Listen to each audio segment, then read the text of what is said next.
Eleanor Hartwell pressed her grandmother's silver mirror against her chest so hard the edge cut into her palm. She did not feel it. She was still standing in the hallway outside the east wing door, her white dress untouched, her veil straight, her face perfectly calm, while inside her chest, something that had taken 26 years to build was quietly being destroyed. She had heard everything, every word, every plan, and she had made her decision. Before we continue, if this story already has your heart, please subscribe to our channel and follow Eleanor's journey all the way to the end. Drop your city in the comments below. I want to see how far this story has traveled. Virginia, summer 1816. The morning of Eleanor Hartwell's wedding began, though all the important mornings of her life had begun with silence.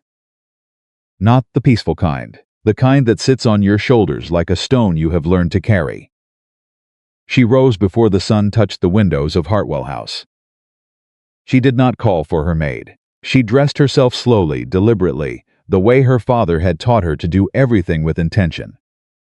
With her eyes open, outside the servants were already moving through the grounds. She could hear the distant sound of wheels on gravel, the clinking of glassware being arranged on long white tables, the low voices of men setting up chairs along the eastern lawn where the ceremony would take place at noon. 200 guests had been invited. 200 people who believed today was the happiest day of Eleanor Hartwell's life. She walked to the window and stood there for a long moment, looking out at the valley that bore her family's name. Hartwell Valley. Her father, Thomas Hartwell, had built everything she could see from that window. The farmland stretching south toward the river, the stone fences, the oak trees that lined the road into town. He had arrived in Virginia with almost nothing. And he had built something that the wealthiest families in the county respected, not because he had taken it, but because he had earned it. He had been dead 3 years, and Eleanor had spent every one of those 3 years protecting what he left behind. She pressed one hand flat against the glass and let out a slow breath. Today, she told herself, today you stop carrying it alone. That was what she had believed when she agreed to marry Nathaniel Caldwell. That was what she had told herself every morning for 6 months, ever since Nathaniel first came to Hartwell House with a letter of introduction, and that quiet, careful smile, the kind of smile that made you feel he was listening even before you spoke. He was different from the others, that was what she had told herself. The others had come with flowers and flattery. They had spoken to her like she was something to be acquired. They had walked the estate with hungry eyes, counting acres instead of asking her name. Nathaniel had sat across from her at the parlor table and said, "Miss Hartwell, I have no interest in discussing your land today. I would far rather know what you think of Jefferson's agricultural policies." She had laughed. For the first time in 3 years, she had laughed without having to remind herself that it was allowed. So she had said yes, not because she was afraid of being alone. Not because she needed a man to manage Hartwell Valley, but because she had been tired, bone-tired of guarding every piece of herself, and Nathaniel had made her feel, for the first time in a very long time, like she did not have to.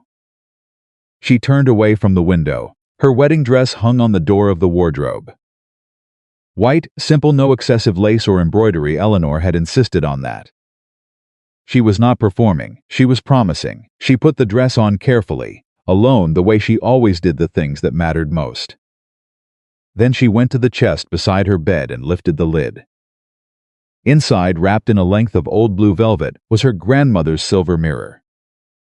A small round thing, tarnished at the edges, with a rose carved into the handle. Her grandmother had carried it from England. Her mother had carried it at her own wedding. Her father had pressed it into Eleanor's hands the week before he died and said, "Take this with you wherever you go, Eleanor. When you look into it, you remember who you came from." She had planned to carry it today. She picked it up and walked out of her room, down the main hallway, toward the east wing where the old family portraits hung. She wanted a moment with her parents' faces before the morning truly began. She was almost to the east wing door when she heard the voices. She stopped. The door was partially open just a few inches and she could see the edge of a window beyond it, the morning light falling across the floor in a long pale line. She recognized Nathaniel's voice immediately, low, measured, the same careful tone he used when he wanted to sound reasonable. She almost kept walking, almost, but then she heard the second voice, and that was what stopped her cold. Clara Whitmore, her cousin, the woman who had helped her choose this dress. The woman who had sat with her on the porch 3 nights ago, holding her hand, telling her she deserved this happiness. "You promised," Clara whispered. "You promised after the marriage she would sign everything." Eleanor did not move. She did not breathe. She pressed herself against the wall beside the door and listened to the world she thought she knew come apart at the seams. "Clara," Nathaniel's voice was patient, almost bored. "Lower your voice. I need to know," Clara said, and Eleanor could hear something tight and frightened in her cousin's voice, something that might have been guilt or might have been desperation. "I need to know this is going to work the way you said it would." "It's going to work," Nathaniel said. "Once Eleanor becomes my wife, the Hartwell estate cannot be controlled by her alone. The law is clear on that. Within 60 days of the marriage, she will need my signature on any land transaction." "Any contract, any sale," a short pause, "and the northern parcels?" Clara asked. "Transferred within the year," Nathaniel said. "Caldwell Timber has already drafted the agreements. Your portion will be exactly as we discussed." "She can't find out," Clara said quickly. "If she finds out before, she won't," Nathaniel said. "Eleanor is many things, but she trusts the people she loves. That is her greatest weakness." The hallway was completely silent. Eleanor became aware slowly of the silver mirror in her hand. The carved rose handle pressing into her palm. She looked down at it without meaning to. When you look into it, you remember who you came from. She looked into it now, and what she saw was not a bride. It was her father's daughter. She did not cry. That surprised her later. She had expected to cry. She had expected the kind of grief that knocks you sideways and leaves you on the floor. But what she felt instead was something quieter and far more dangerous. Clarity. She stood in that hallway for exactly 1 minute. She counted her own heartbeats. Her father had taught her that trick too, on the days when the land disputes got so ugly that every man in the room was shouting, and she needed to be the one who was not. Count your heartbeats, Eleanor. Stay where your feet are. Think before you speak. 1, 2, 3. By the time she reached 60, she knew what she was going to do. She was not going to cry. She was not going to run. She was not going to walk through that door and confront Nathaniel Caldwell in the hallway of her own home, on the morning of her wedding, where anyone might hear, where he might deny everything. Where she had no proof and no witnesses, and nothing but the word of a woman who was already being positioned to have no legal standing by nightfall. She was going to walk back to her room. She was going to sit down. And she was going to think. The maid, Bessie, found her 20 minutes later, sitting at the small writing desk in her bedroom, still in her wedding dress, still holding the silver mirror, with a sheet of paper in front of her and a pen in her hand. "Miss Eleanor," Bessie said carefully, reading the room the way she always did. Bessie had worked in Hartwell House for 15 years, and she knew Eleanor's silences better than most people knew their own names. "Are you all right, Bessie?" Eleanor said without looking up. "Do you remember my father's attorney, Mr. Alderton?" "Yes, miss. He was here last week for the property review." "Is he among the guests today?" "I believe so, miss." "I saw his name on the list." Good. Eleanor set the pen down and folded the paper precisely in half. "I need you to find him before the ceremony begins. Tell him I need 15 minutes of his time. Tell him it concerns the estate." Bessie did not ask why. That was one of the things Eleanor had always valued about her. "Yes, miss." And Bessie Eleanor looked up for the first time. "Tell no one else." Bessie looked at her for a long moment. Whatever she saw in Eleanor's face made her chin lift slightly, the way it did when she had made a decision. "Of course, miss," she said, "not a soul." Mr. Alderton was a small, precise man with wire-rimmed spectacles and a legal mind that Eleanor had always trusted because he had been the one, out of all her father's advisors, who had spoken to her directly after Thomas Hartwell's death instead of around her. He found a quiet room in the West Wing and waited for her there, his hat in his hands. Eleanor came in and closed the door. She told him everything she had heard. Every word, exactly as it had been spoken, in the order it had been spoken, without editorializing and without tears, because she had learned from her father that the most important moments required the most precision. When she finished, Mr. Alderton was quiet for a moment. Then he said, "Miss Hartwell, I have to ask, are you certain of what you heard?" "I am certain," she said. "I do not mishear things, Mr. Alderton, you know that." He looked at her over his spectacles. "No," he said slowly. "You never." He paused. "If what you're telling me is accurate, and I have no reason to doubt you, then Mr. Caldwell has been operating under a significant misapprehension about the current state of the Hartwell estate's legal structure." Eleanor's eyes sharpened. "What do you mean?" "Your father made a modification to his estate documentation 3 months before he died," Alderton said carefully. "One that he asked me not to discuss unless it became relevant. He was the old attorney," paused, "a very perceptive man, your father. He worried in his final months about what might happen to you and the estate once he was gone." "Tell me," Eleanor said, "the northern parcels that Mr. Caldwell apparently believes can be transferred," Alderton said, "are not transferable by marriage contract. Your father placed them in a separate legal trust, controlled exclusively by you, with a provision that they cannot be sold, transferred, or otherwise disposed of without the signature of 2 independent witnesses, unconnected to any spouse or family by marriage." The room was very quiet. Eleanor sat very still, then she said, "He knew." "He suspected," Alderton said gently. "He loved you very much, Miss Hartwell. He simply wanted to make sure that love did not leave you unprotected." Eleanor looked down at the silver mirror in her lap. She thought of her father sitting at his desk in the final weeks of his life, still working, still planning not for himself, but for her. Putting protections in place she would not find out about until she needed them. Trusting her to be the kind of woman who would be strong enough to use them. She felt something move through her chest, not grief. Something older than grief, something that felt almost like being held. "Mr. Alderton," she said quietly, "I need to ask you something, and I need you to answer me honestly. Of course, if I do not walk down that aisle today, if I choose not to marry Nathaniel Caldwell, what happens to the estate?" "It remains entirely yours," Alderton said, "as it has been. As it legally is. And if I walk down that aisle and marry him, and then he discovers the northern parcels are protected?" Alderton considered. He would likely attempt to challenge the trust in court. It would be a long and unpleasant process. The trust is solid. Your father's documentation was meticulous, but it would you times money and a great deal of difficulty. "And my reputation," Eleanor said. "And your reputation," he agreed. She nodded once. "Then I will not give him that opportunity," she said. She had 1 hour before the ceremony was set to begin. She used it. She sent Bessie to her father's study with specific instructions, the second drawer on the left, the leather folder marked with a red ribbon. The one Eleanor had always been told contained insurance documents but had never had cause to open until now.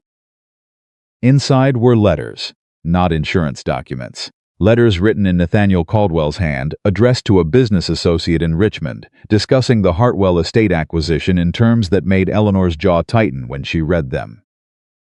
He had been planning this for longer than 6 months.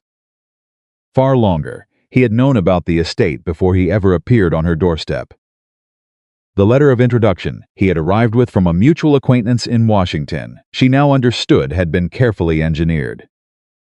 The mutual acquaintance, she realized with a slow and horrible certainty, was a man who had attempted to purchase the northern parcels from her father 2 years before his death and been refused. This had not been a courtship, it had been a campaign.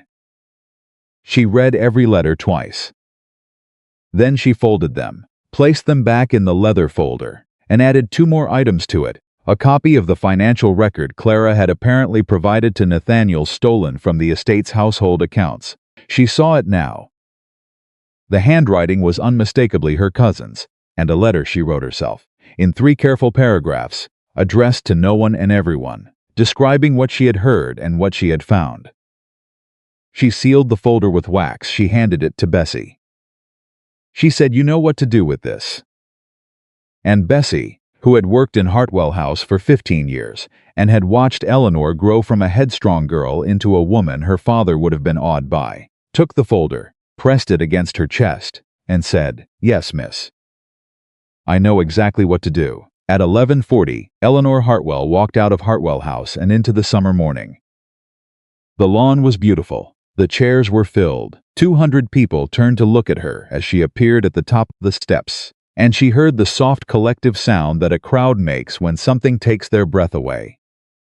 She was calm. She was composed. She was absolutely terrifying in the way that only a woman who has decided something can be. Nathaniel was standing at the far end of the aisle, beside the priest, in a perfectly fitted coat, his dark hair smooth, his expression pleased, the expression of a man who believed everything was proceeding according to plan. He saw her and he smiled. She smiled back. She walked down the aisle the way she walked everywhere, with her shoulders back, her eyes forward, her pace deliberate. She did not look at Clara, who was seated in the second row on the left. She did not need to. She reached the altar. She stood across from Nathaniel, close enough to see the exact moment his smile was succeeded, because something in her eyes was wrong. And whatever part of him that had survived this long by reading rooms understood that something had shifted, somewhere, in a way he could not yet identify. "You look beautiful," he murmured. "Thank you, Nathaniel," she said pleasantly. The priest cleared his throat and opened his book. "Dearly beloved Father," Eleanor said clearly and without raising her voice, "I'm afraid I must pause the ceremony for a moment." The priest blinked. The crowd murmured. Nathaniel's smile disappeared entirely. He reached for her hand. She stepped back. "Precisely one step, just enough. I apologize to everyone gathered here," she said, lifting her voice now so that the 200 people on that lawn could hear every word. "I know you have all come a long way today, and I am deeply grateful for your presence. But I find that I cannot make a vow I am not certain is built on truth." She turned and looked directly at Nathaniel. He was very still. The careful, cultivated composure was still in place. He was too practiced to let it collapse publicly, but she could see his eyes working, running calculations, deciding how to manage this. "Miss Hartwell," he said quietly, "a private warning wrapped in a public courtesy." "This is not the time." "You are correct," she said. "This is not the time." She let that sit for exactly 1 second. "The time was 6 months ago, when you came to my home with a letter of instruction from James Beckett, the man who has been attempting to purchase Hartwell's northern parcels since my father refused him in 1814. A sound moved through the crowd, not words, just sound. "Eleanor," Nathaniel said sharply. "You chose me," she continued, in the same clear, steady tone, "not because you loved me. You chose me because you had done the mathematics. You knew what the estate was worth. You knew the legal structure of my inheritance. And you planned from the beginning to use our marriage to give yourself access to land you could not otherwise obtain. That is," he took one step forward, "that is a serious accusation, and I would ask you to be very careful." "I heard you, Nathaniel," she said this morning. "In the East Wing. I heard everything you said to Clara." In the second row, Clara made a sound, small, involuntary, the sound of someone whose footing has just given way beneath them. Nathaniel said nothing. For the first time in all the months she had known him, Eleanor watched him simply have nothing to say. "I have documentation," she said. "Your letters to your associate in Richmond. The financial records that were provided to you from my household accounts. And the sworn statement of my attorney, Mr. Alderton, who has served the Hartwell family for 22 years, regarding the actual legal structure of my estate, which is considerably more protected than you appear to have understood." The silence on that lawn was extraordinary. 200 people holding absolutely still. "I do not tell you this to humiliate you," Eleanor said, and she meant it. She was not performing cruelty. She was performing precision. "I tell you this publicly because the law requires witnesses. Because what you planned to do was not only a betrayal of my trust, it was fraud. and I intend to ensure it is treated as such." Nathaniel looked at her for a long moment. Then he said, very quietly, "Only for her, you would do this." "In front of everyone." "I would," she said, "because everyone needs to know." He held her gaze for 3 more seconds. Then he turned, walked back down the aisle with his shoulders tight and his jaw hard, and disappeared into the crowd that parted for him the way people part for something they do not want to touch. The grounds were very loud for a while after that. Eleanor stood at the altar with the priest, who seemed uncertain what the correct protocol was, and waited for the noise to settle. Eventually it did, the way all noise does, and she looked out at 200 faces, confused, shocked, some openly distressed, some, she noted, nodding slowly with the expressions of people who had suspected something without knowing what to call it. "I apologize for the disruption," she said. "I believe the kitchen has prepared enough food for everyone. Please stay and eat. The Hartwell hospitality was never conditional on my marriage." A few people laughed, uncertain, almost startled. She stepped down from the altar. She walked back up the aisle. She walked through the garden. She walked into Hartwell House. And she made it all the way to her father's study, and closed the door behind her, before she sat down in his old chair and let out a single long, shaking breath. Not a cry, just breath, just the first breath she had taken all morning that belonged entirely to her. She sat in that chair for a long time. The sounds from outside reached her faintly: voices, movement, the distant sound of someone playing fiddle, which was either very inappropriate or exactly right. She could not decide which. After a while there was a soft knock at the door. "Come in," she said. It was Bessie. She carried a tray with tea bread and a small pitcher of honey. She set it on the desk without a word, poured a cup, and placed it near Eleanor's hand. Then she said, "The folder was delivered to Sheriff Morris as you asked, and to Judge Calver's office, and a copy is being held by Mr. Alderton." "Good," Eleanor said. "Mr. Caldwell has left the county," Bessie added. "His man came for his horse about 20 minutes ago." Bessie paused. "Miss Eleanor." "Yes?" "Your cousin Clara is asking to speak to you." Eleanor closed her eyes for a moment. Clara, who had sat with her on the porch and held her hand and told her she deserved happiness. Who had been feeding information to Nathaniel Caldwell for how long? Weeks? Months? Who had looked at the land and the money, and made a calculation of her own. She opened her eyes. "Tell her," she said carefully, "that I am not ready to speak to her today." "Yes, miss." But Eleanor stopped, thought. Chose. "Tell her I know she was not the one who built this plan. Tell her I know she made a choice, and that I will not pretend that choice is nothing. But tell her I have not decided yet what it means." Bessie nodded once. "Anything else, miss?" Eleanor looked around her father's study. The shelves of books he had read and marked in his careful hand. The land maps pinned to the wall. The framed letter from the Virginia Agricultural Society that he had received 2 years before his death and been so quietly, fiercely proud of. "Yes," she said. "Tell them to save me some of that food. I believe I am going to be hungry shortly." Bessie's face did something that was almost a smile. "Yes, miss," she said. "I'll see to it." She left. Eleanor sat alone in her father's chair, in the house her father built, on the land her father had protected, and her father had protected again even after his death, with the kind of quiet, determined foresight that she understood now she had inherited along with everything else. She reached into the pocket of her dress and pulled out the silver mirror. She looked into it, and what she saw looking back at her was a woman who was not broken. Tired, a little hollow in the chest, in the place where something she had allowed herself to hope for had been. But not broken, not even close. She set the mirror down on the desk, face up. She reached for the tea. She drank it. Outside, the fiddle player, whoever they were, was playing something slow and a little mournful, and the sound drifted through the closed window and settled into the room like something that understood grief without requiring an explanation for it. Eleanor listened. She thought about her father. She thought about the woman she was before this morning. And she thought about the woman she intended to be starting from right now. There is no version of today, she thought, where Hartwell Valley is not mine. There is no version of any day that comes after this where I mistake a man's ambition for love again. And there is no version of my life where I will need someone else's name to make mine matter. She set down the cup. She straightened in the chair. She pulled a fresh sheet of paper toward her, dipped the pen and began to write. Not a letter of grievance, not a record of what had been done to her. A plan, because Eleanor Hartwell had always been at her core a woman who moved forward. Her father had taught her that, and she intended to honor it. The plan Eleanor wrote that afternoon was not elaborate.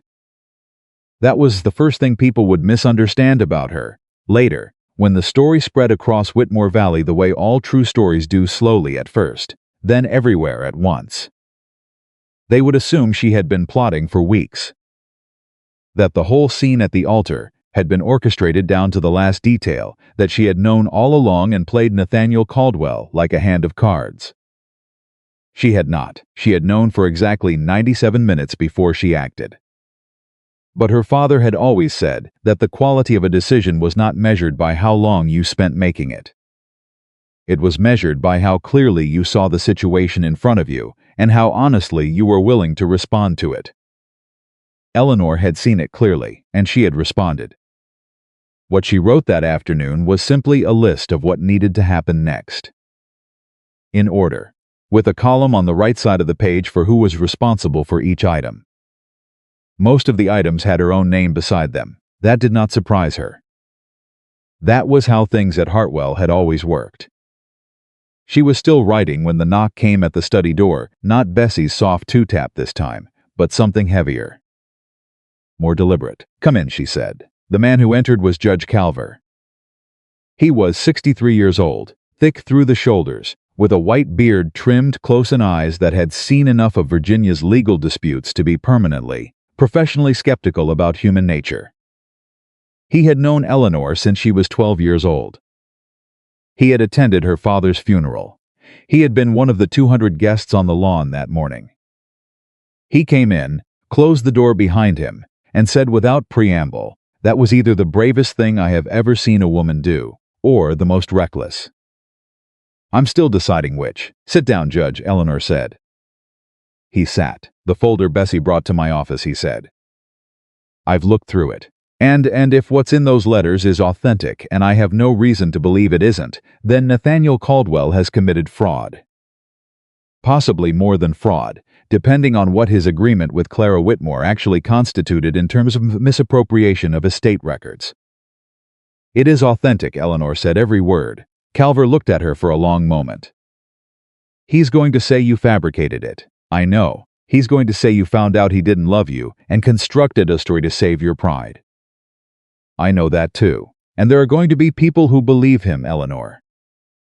I want you to be prepared for that. A man like Nathaniel Caldwell, educated, respected, with connections in Richmond, he does not go down without a fight. And the first thing he will do when he regroups is come after your credibility." Eleanor set her pen down. She folded her hands on the desk. She looked at Judge Calver the way her father used to look at men who underestimated what they were dealing with. "Judge Calver," she said, "I have spent 3 years managing this estate alone in a county where half the men I do business with believe women cannot understand contracts. I have been underestimated every single week of those 3 years. And the estate is still standing." She paused. "Let him come after my credibility.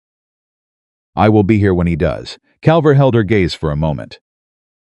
Then something shifted in his expression, something that might, from a man less composed, have been called admiration. "All right," he said, "then here is what I need from you." They talked for an hour. By the time Judge Calver left, the light outside was beginning to shift toward the softer gold of late afternoon, and Eleanor had a second sheet of paper covered in notes beside the first one. She also had, for the first time since that morning in the hallway, something that felt like a framework, a sense that the ground beneath her was not dissolving, just rearranging itself into a shape she had not expected but could still stand on. She was finishing the second page of notes when the door opened, without a knock. She looked up. Clara stood in the doorway. She had been crying. That was obvious. Her eyes were swollen, her color uneven, her hair less careful than it had been that morning. She was holding her own hands in front of her, like she was not sure what else to do with them.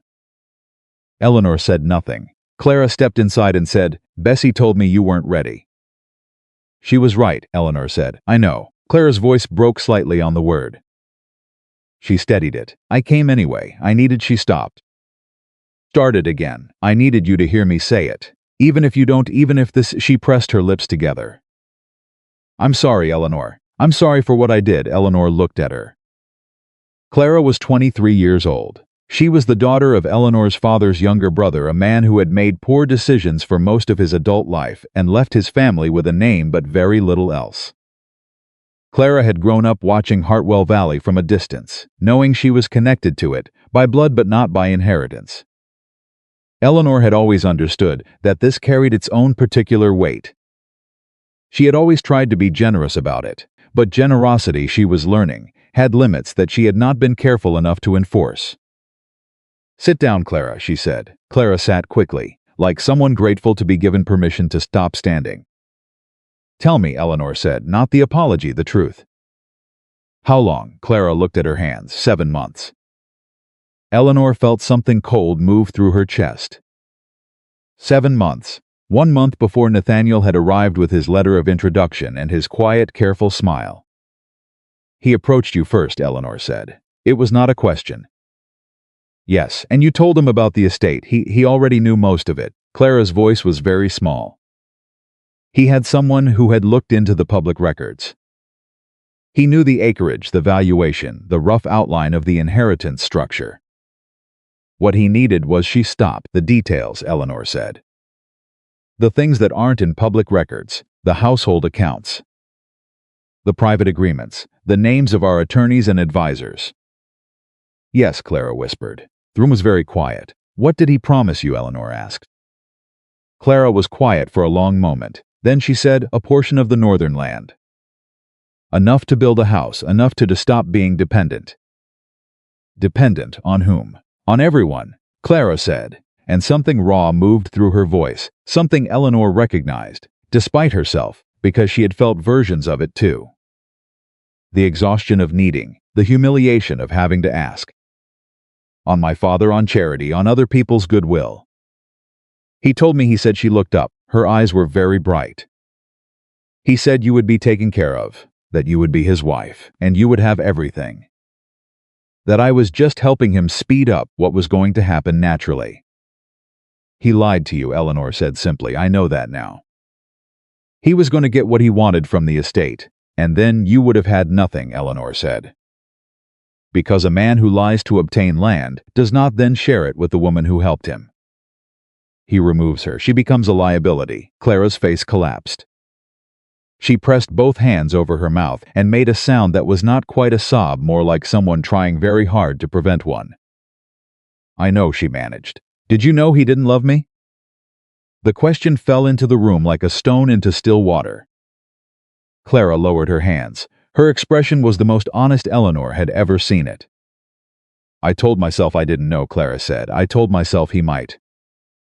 I told myself it was easier, Eleanor. It was easier to believe that you were going to be happy, and I was going to have something, and everyone would be fine. It was easier than knowing what I was actually doing." Eleanor nodded once. She picked up her pen. She was quiet for a long time. Then she said, "You are going to go home. You are going to write down everything you remember about your conversations with Nathaniel Caldwell, dates, what was said, any documents he showed you or asked you to provide. All of it, and you are going to bring that to Mr. Alderton's office by Thursday." Clara stared at her. "You want me to? You're asking me to help." "I am telling you that there is a legal matter moving forward," Eleanor said, "and that your account of events is relevant to it. I am also telling you that whether that account is given willingly, as a witness, or reluctantly, as a subject of inquiry, is a choice that is still in front of you." But only briefly. Clara was quiet for a moment. "And us?" she asked softly. Eleanor looked at her. "I don't know yet," she said honestly.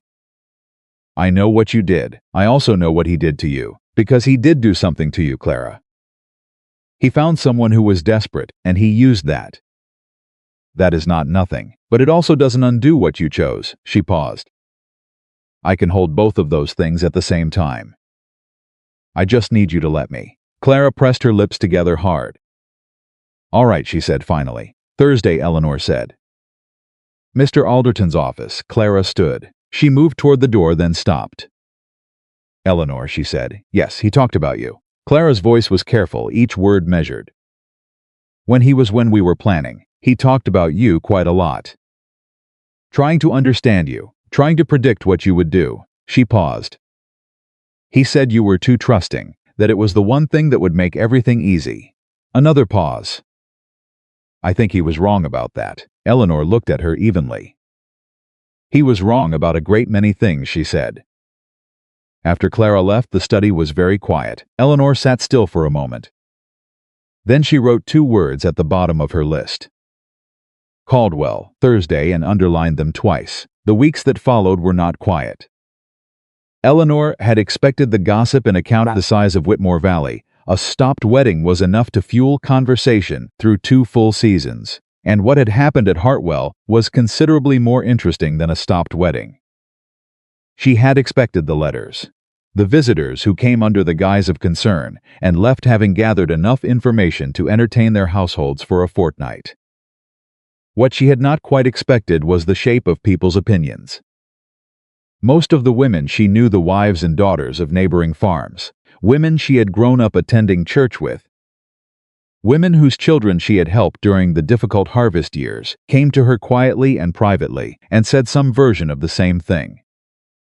That they believed her, that they had seen something in Nathaniel Caldwell that they could not name at the time but recognized now. That they were glad she had spoken. The men were more complicated. Not all of them. Judge Calver was straightforwardly in her corner, which mattered enormously. His opinion carried weight in the county that few others did. Old Mr. Simmons, who farmed the eastern boundary of her land and had known her father 40 years, came to the front door on the 3rd day and said without sitting down, "Your father would have been proud of you, Eleanor. Thought you should know that." And then he left, because Mr. Simmons had never been a man who felt that important things required elaboration. But there were others. There were men who were friends of Nathaniel's business acquaintances. Members of the same fraternal organization he belonged to in Richmond, who began to appear at county meetings and social gatherings, with a particular version of events that positioned Eleanor as unstable. As a woman who had invented a story to avoid the humiliation of being jilted. As someone whose grief over her father's death had affected her judgment. She heard about this secondhand, mostly from Bessie, who had an information network Eleanor had always suspected was more sophisticated than anyone gave it credit for. "They're saying you found a letter you misread," Bessie reported one morning, carrying in the tea tray with the particular efficiency she adopted when she was delivering unpleasant news. "That Mr. Caldwell was conducting ordinary business correspondence, and you took it out of context. That you confronted him publicly because you and I am directly quoting what Mrs. Pruitt told Mrs. Alderton at the dry goods store because you were, quote, over-emotional from the stress of the day." Eleanor picked up her tea. "Over-emotional," she repeated. "Yes, miss, I see. There are also those who say," Bessie continued, in the same measured tone, "that you should have handled the matter privately. That even if everything you said was true, a woman of your position ought to have." "Swallowed it," Eleanor said. Bessie paused. "That wasn't the exact phrasing." "But it was the meaning." "Yes, miss, it was the meaning." Eleanor set the cup down. She looked out the window at the farmland, the long, even rows, the stone fences, the particular quality of Virginia summerlight that landed on everything, like a hand laid flat with intention. "Bessie," she said, "if I had swallowed it, if I had walked down that aisle and married Nathaniel Caldwell and discovered all of this 6 months later, when the first land transfer documents appeared, what would those same people have said then?" Bessie was quiet for a moment. "That you should have known," she said. "Yes," Eleanor said, "that is what they would have said." She picked up her pen. "So we continue," and they did. On Thursday, Clara appeared at Mr. Alderton's office with 14 pages of notes written in her careful, school-taught hand, dates, conversations, every document she had passed to Nathaniel, and the circumstances under which she had obtained it. She also brought, because Clara was frightened enough to be thorough, 3 letters Nathaniel had sent her over the course of their arrangement, which proved, beyond any question of misreading or misinterpretation, that the plan had been deliberate, documented, and orchestrated over many months. Mr. Alderton read them in silence. Then he took off his spectacles, set them on the desk, and said, "Miss Whitmore, I want to be clear with you about something. What these letters demonstrate is a conspiracy to commit fraud against the Hartwell estate. They also demonstrate that you were a participant in that conspiracy. That is a serious matter." Clara sat very straight. "I understand. Your willingness to come forward with this documentation and to provide a full account will be taken into consideration. But it will not make the matter disappear." "I understand that too," Clara said. And then quietly, "Is Miss Eleanor going to press charges against me?" Alderton looked at her for a moment. "Miss Hartwell," he said carefully, "has told me that he intends to let the law make that determination." Which was, Eleanor had realized when she said it to Alderton, the most accurate thing she could say. She genuinely did not know. She knew what Clara had done. She also knew who had built the trap Clara had walked into. She knew that justice was not the same thing as revenge, and she knew that Clara's 14 pages of notes had just handed her everything she needed to pursue Nathaniel Caldwell with the full weight of Virginia's legal system. She had decided to let that count for something. She just had not decided yet how much. The legal process moved at its own pace, which was slower than Eleanor would have preferred and considerably faster than Nathaniel Caldwell had apparently expected. He had, it emerged, believed that Eleanor would be too embarrassed by the public nature of the scene at the altar to pursue the matter further. That she would retreat into Hartwell House, protect what reputation remained to her, and allow the whole business to be quietly forgotten. This was, Eleanor thought when she heard it, possibly the most revealing thing she had learned about him. He had watched her for 6 months. He had studied her. He had been careful and deliberate and patient, and he had still at the critical moment looked at her and seen only what he expected to see. A woman who would ultimately choose safety over justice because the cost of justice was too high for someone in her position. He had confused endurance with acceptance. He had confused composure with resignation. He had confused her father's daughter with someone who could be managed. She felt, when she understood this, a small cold clarity that was not quite anger and not quite satisfaction, but something between the two that she did not have a word for. The closest she could get was, of course, because of course. A man who approached a woman as a problem to be solved would never understand that she was in fact solving him. 3 weeks after the wedding that had not happened, a man arrived at Hartwell House on a Tuesday morning. Eleanor was in the study when Bessie brought his card. She looked at it for a moment. "Send him in," she said. The man who came through the door was not Nathaniel. He was younger than Nathaniel by perhaps 5 years, with the same general bearing, well-dressed, composed, but without Nathaniel's practiced ease. He seemed, in fact, slightly nervous, which Eleanor noted immediately and filed. "Miss Hartwell," he said, "my name is David Caldwell. Nathaniel's younger brother." "I know who you are," Eleanor said. "Sit down." He sent you," she said, a brief hesitation. "He doesn't know I'm here." Eleanor looked at him steadily. "I came on my own," David Caldwell said, because he stopped. Restarted. "Because I know what my brother did, Miss Hartwell. Not all of it, not the details, but I knew the broad shape of his plan and I said nothing and I have been—" He stopped again. "Uncomfortable?" Eleanor offered, he said. The word landed in the room cleanly. Eleanor studied him. He was leaning forward slightly, his hat held in both hands, his jaw tight with the expression of someone who had rehearsed what they planned to say and found, on arrival, that none of it was adequate. "Mr. Caldwell," Eleanor said, "what do you want me to know?" "My brother has resources I don't have access to," he said. "He has people in Richmond who will help him build a case against your account of events. He will not go to court without a fight, and the fight he plans it will be designed to make this as difficult as possible for you personally. He paused. He has already engaged people to speak about your father's final months. About whether the estate documentation was in order. About whether you have been managing the property appropriately since his death. The room was very quiet. Eleanor felt the weight of it settle onto her, not panic, nothing like panic, but something heavy and real. They were going after her father's reputation. They were going to use the grief and difficulty of the years after his death and try to turn them into evidence of incompetence. They were going to try to make this about whether Eleanor was fit to hold what she held, rather than about what Nathaniel had attempted to take.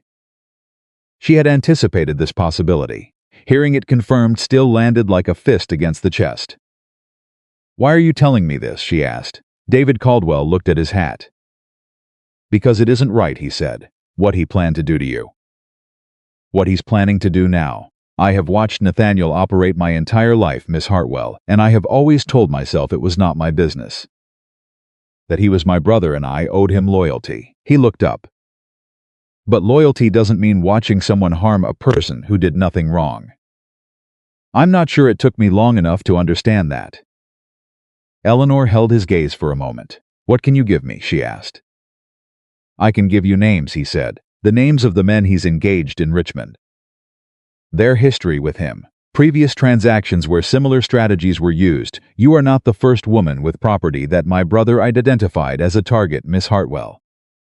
You were the first who identified him first." Eleanor was very still.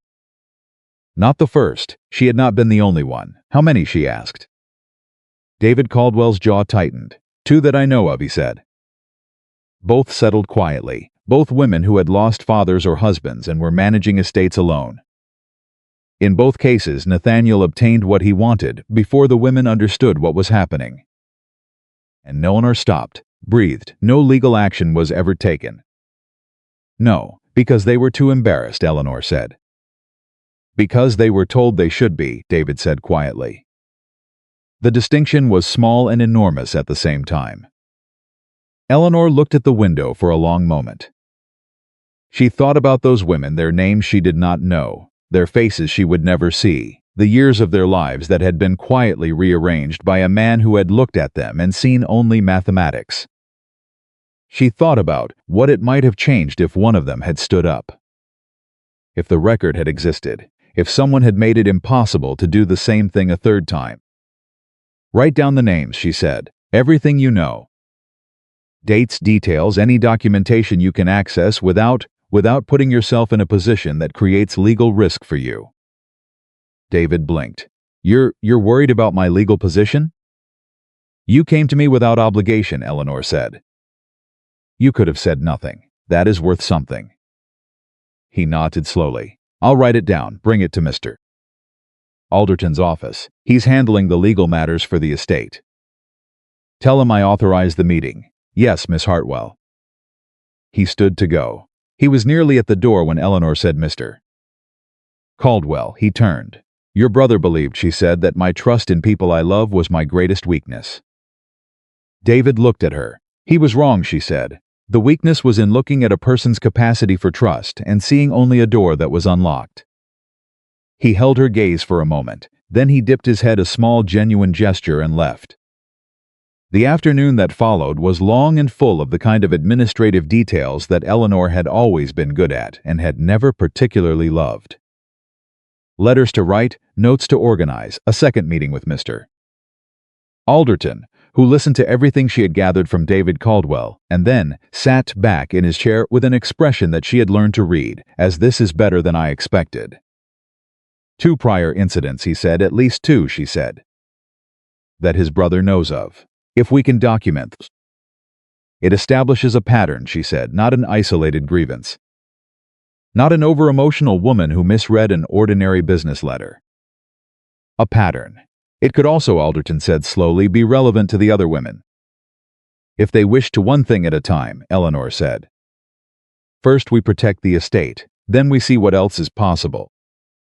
Alderton nodded. He looked at her over his spectacles for a moment and said with the precision of a man who chose his words like a surgeon chose instruments, "Miss Hartwell, I want to say something to you, and I want you to hear it as it is meant." "Go on," she said. Your father came to me in the last weeks of his life, Alderton said. He was very ill. He had trouble sleeping. He worried about a great many things, the way men do when they know they are running out of time to fix them. He paused. But when he spoke about you, when he spoke about leaving the estate in your hands, there was no worry. None at all. He said to me, Eleanor will be all right, Robert. She has my stubbornness and her mother's intelligence, and that combination has never once failed in this family. Eleanor looked at him. She did not trust herself to speak for a moment. He also said, Alderton added, with the hint of something that was almost a smile, that God help anyone who underestimated her. The breath Eleanor let out was long and unsteady. She looked at the ceiling for a moment. Then she said, Thank you, Mr. Alderton. Thank your father, he said. He made sure you had everything you needed before he left. She walked home in the late afternoon light with her notes under her arm, and her grandmother's mirror in her pocket and her father's voice somewhere in her chest, warm and steady as a banked fire. By the time she reached Hartwell House, she had added 3 more items to her list. All of them had her name beside them. None of them would be easy. She had never, in her experience, found the right things easy. She went inside, she sat down at her desk, she kept working. The letter arrived on a Monday. Eleanor was at the kitchen table when Bessie brought it in, not the study, the kitchen, because Eleanor had discovered in the weeks since the wedding that she thought more clearly when she was somewhere ordinary. The kitchen smelled like bread and wood smoke, and the dried herbs Bessie hung from the ceiling beams, and there was something about that combination that kept her grounded, in a way. The formal rooms of Hartwell House did not. She looked at the envelope. The handwriting was Nathaniel's. She recognized it immediately, the precise, slightly backward slant of a man who had taught himself to write carefully because careful writing looked trustworthy. She had admired it once. She had read his letters by candlelight and thought, this is a man who pays attention. She set down her tea. She opened the letter. It was 4 paragraphs long. The first paragraph expressed regret not for what he had done, but for how things had unfolded, which was a distinction Eleanor noted immediately and coldly. The second paragraph suggested that the matter had been complicated by misunderstanding on both sides. The third paragraph, and here Eleanor's jaw tightened almost imperceptibly, proposed a private settlement. A sum of money, a mutual agreement to withdraw from any legal proceedings. A clean separation handled quietly with no further damage to either party's reputation. The fourth paragraph was a single sentence. I believe, on reflection, that this is the most sensible path forward for a woman in your position. Eleanor read that sentence twice. Then she folded the letter very precisely along its original crease, replaced it in the envelope, and set it on the table beside her tea. Bessie, she said. Bessie appeared from across the kitchen. She had clearly been trying to look like she was doing something else. Yes, miss? Please add this to the file Mr. Alderton is maintaining. Yes, Miss Bessie picked it up. Then, with the careful neutrality of someone who had read the room, anything else? Yes, Eleanor said. Tell him the answer is no. Bessie allowed herself one very small, very satisfied nod. With pleasure, miss, she said. The answer being no set something in motion that Eleanor had anticipated, but not fully mapped. Within 4 days of Alderton's formal response declining the settlement, 2 things happened simultaneously, like a man who has been holding 2 weapons deciding which hand to lead with. The first was a notice in the county register, a legal challenge to the Hartwell estate's documentation, filed on behalf of Nathaniel Caldwell, questioning the validity of the trust structure her father had established 3 months before his death. The filing cited, in carefully chosen language, concerns about Thomas Hartwell's mental capacity in his final months of illness. Concerns, it stated, that had been raised by several individuals close to the family. Eleanor read the filing standing at Mr. Alderton's desk, and she felt something happen in her chest that she could only describe, afterward, as a door closing. Not in defeat, in decision. He's going after my father, she said. Yes, Alderton said. He's going to try to prove my father was not of sound mind when he created the trust. That is the argument, yes. And if he succeeds, the trust could be invalidated, Alderton said. The northern parcels would revert to the general estate, which, as an unmarried woman, he paused delicately, which I would then not be legally able to hold independently without challenge. Eleanor finished. Yes, I understand the structure. She set the filing down. Who are the several individuals close to the family? Alderton looked at her steadily. That is what we need to find out, he said. The second thing that happened within those 4 days was the arrival of a woman Eleanor had not seen in 6 years. Margaret Holloway arrived at Hartwell House on a Thursday afternoon in a traveling dress that had been expensive once and had aged the way things age when their owner has fewer resources than she once did with dignity, but with visible effort. She was 41 years old, a widow, with a small farm in the next county that she had been managing alone since her husband's death 2 years prior. She asked for Eleanor by name. Eleanor came down from the study and looked at her in the entrance hall and said, "Mrs. Holloway, I don't believe we've met." "We haven't," Margaret Holloway said. "But you know my sister, Catherine Price, née Holloway. She married James Beckett." Everything in Eleanor went very still. James Beckett, the man whose letter of introduction had brought Nathaniel Caldwell to her door. The man who had tried to purchase the northern parcels from her father in 1814 and been refused. "Come into the parlor," Eleanor said. "Please." Margaret Holloway sat across from her and folded her hands in her lap with the deliberate composure of a woman who had practiced this conversation many times on the way here. "My sister doesn't know I'm here," she said. "I want to be clear about that at the outset. Catherine would not approve of this conversation. She is still loyal to her husband, even though," she paused, "even though what he and Mr. Caldwell arranged is something she has had to live with knowing." "What did they arrange?" Eleanor asked. Margaret looked at her directly. 4 years ago," she said, "there was a woman named Ruth Emberley. She owned a farm in Spotsylvania County. Her husband had died. She had no children, she had good land and no legal experience, and no one particularly close to her who understood what she was looking at when she signed documents." She paused. "Nathaniel Caldwell courted her for 5 months. They married. Within the year, the farm was under Caldwell management, and Ruth had been made to understand that she was not equipped to handle the decisions being made on her behalf." "Made to understand how?" Eleanor asked. "Gradually," Margaret said. "The way you make someone doubt themselves gradually. Little by little, a comment here, a question there.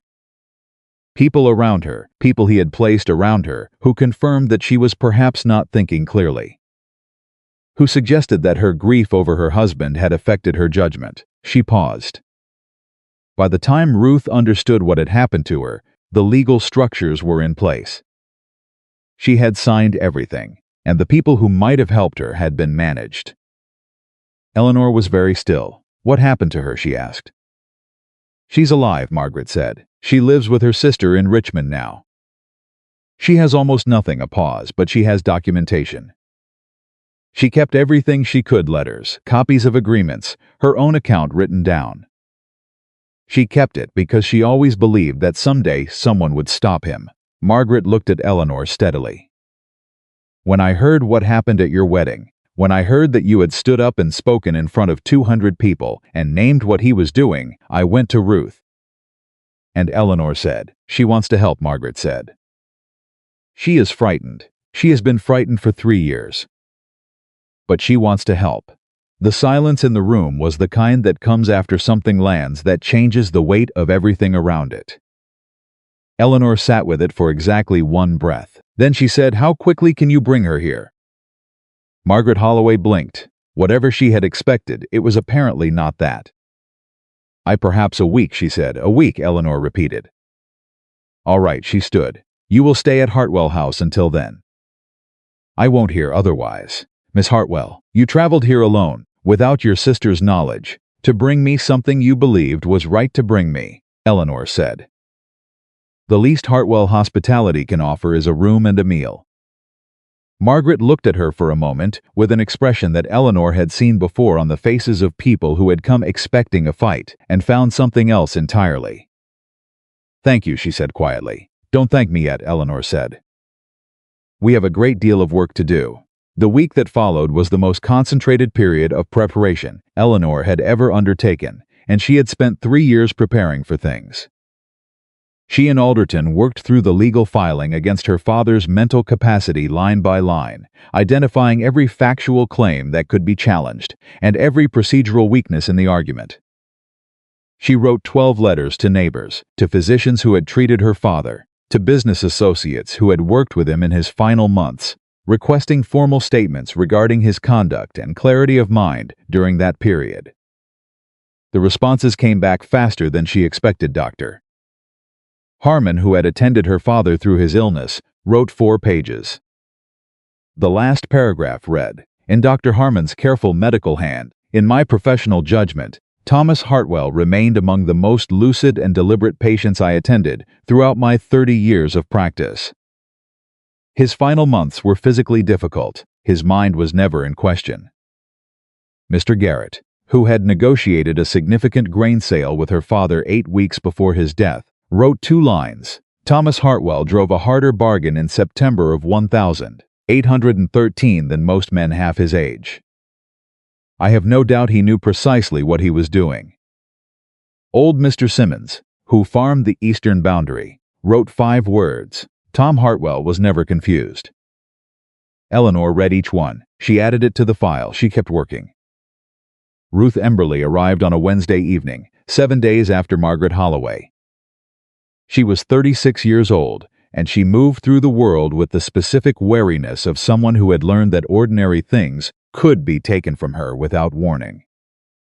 She was thin. Her hands were very still in her lap in a way that Eleanor recognized as controlled, not calm, the stillness of someone who had learned to suppress their reactions because reactions had been used against them. Eleanor met her in the parlor and said, "Mrs. Emberley, I'm glad you came. Can I offer you tea?" Ruth looked at her, studying her the way you study something you are not yet sure you can trust. "Yes," she said. "Thank you." They sat for a moment with the tea between them, and then Ruth said without preamble, "He's going to say I'm lying." "He's going to try," Eleanor said. "He's going to say we're both lying. That we are 2 women with personal grievances against a man who did nothing wrong." She paused.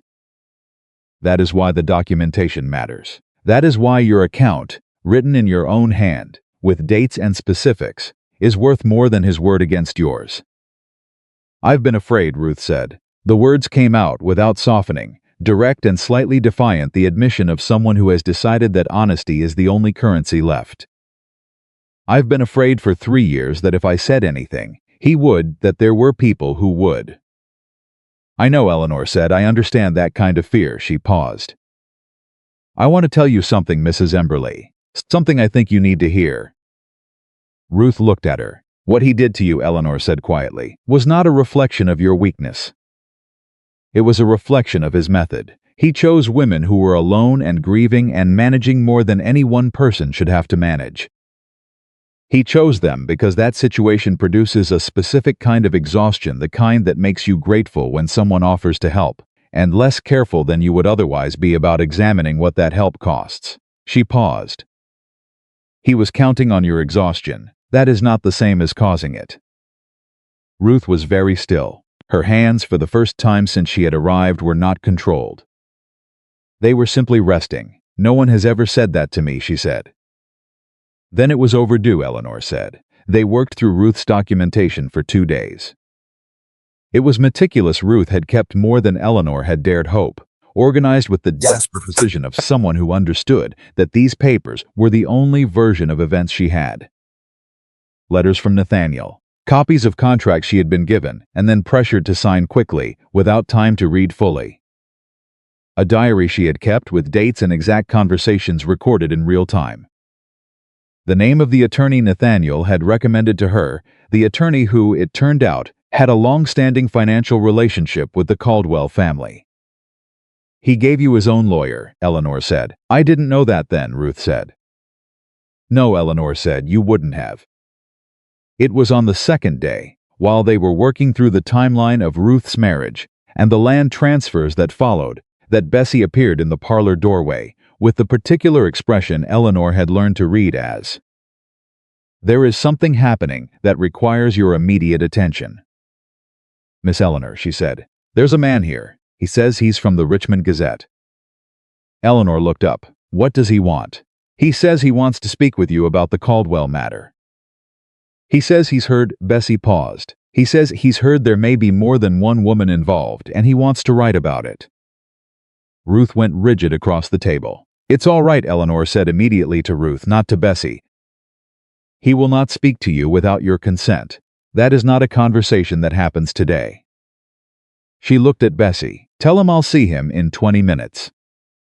In the study. And tell him if he publishes anything before I've reviewed it, I will retract every word of cooperation." The man from the Richmond Gazette was younger than she expected, perhaps 25, with ink-stained fingers, and the slightly overconfident manner of someone who had not yet been wrong enough times to have learned caution.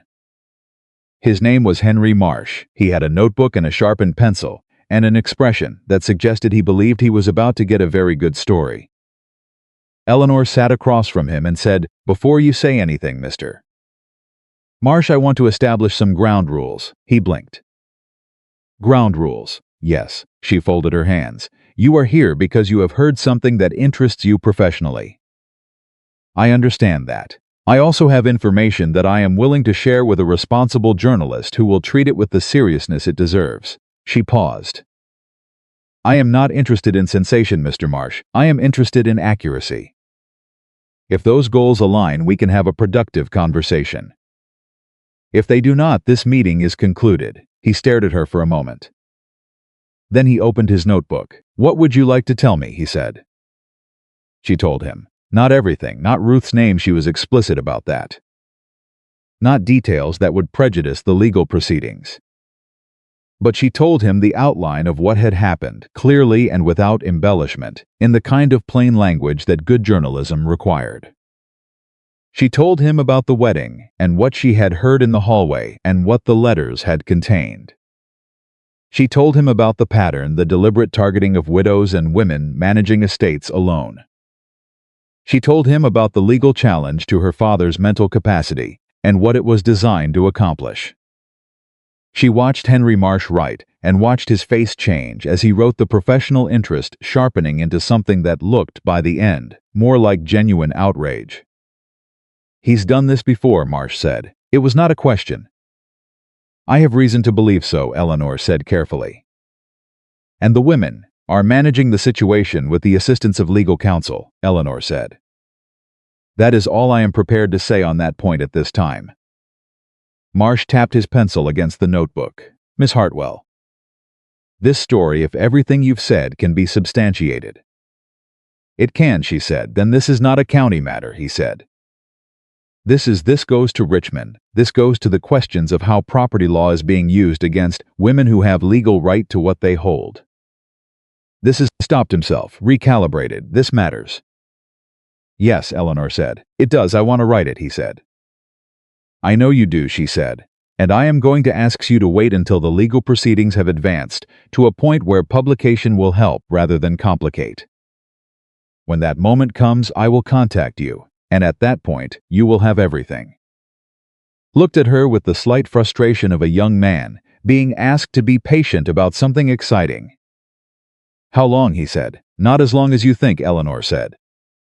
"Nathaniel Caldwell is not as protected as he believes. The people he thought would hold the line for him are beginning to understand what they have been holding the line for." This was true. In the days following Eleanor's refusal of the settlement, 3 of the men who had initially repeated Nathaniel's version of events, the over-emotional woman, the misread letter, had gone notably quiet. 2 of them, Eleanor had learned through Alderton's careful inquiry, had discovered that their own business dealings with Nathaniel were rather more complicated than they had previously understood. They were not allies. They were, it turned out, also people who had been managed. The realization was spreading the way realizations do, slowly, then all at once. Judge Calver came to the house on a Friday evening and sat in the study with Eleanor and Alderton together and said, "I've received 3 separate inquiries this week from men who had dealings with Caldwell and are now reconsidering the nature of those dealings." 3, Eleanor said. "At least 3 who came to me," Calver said. "I expect there are others who haven't come yet." He paused. The challenge to your father's mental capacity is going to fail, Eleanor. The documentation you've assembled is too clean. Any judge who looks at Harmon's statement and Garrett's statement and the actual text of the trust will see that the challenge is without merit. Caldwell knows this, then why file it? Eleanor asked.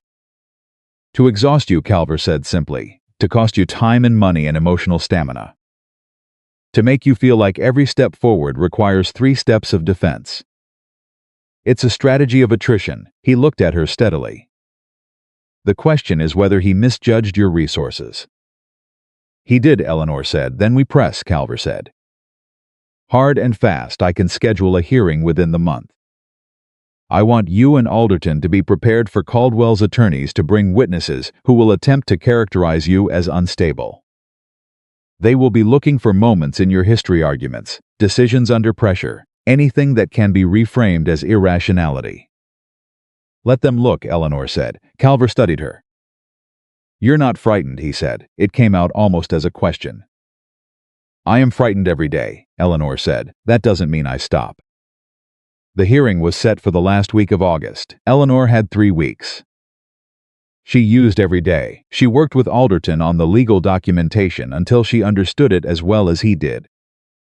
She wrote letters to the 2 women whose situations David Caldwell had described, careful, honest letters that made no promises but offered, clearly and directly, the information that what had happened to them had not gone unnoticed, and that there were options now that had not existed before. One letter came back unopened. The other came back with a reply that was 2 pages long and began, I have been waiting for someone to write to me for 2 years.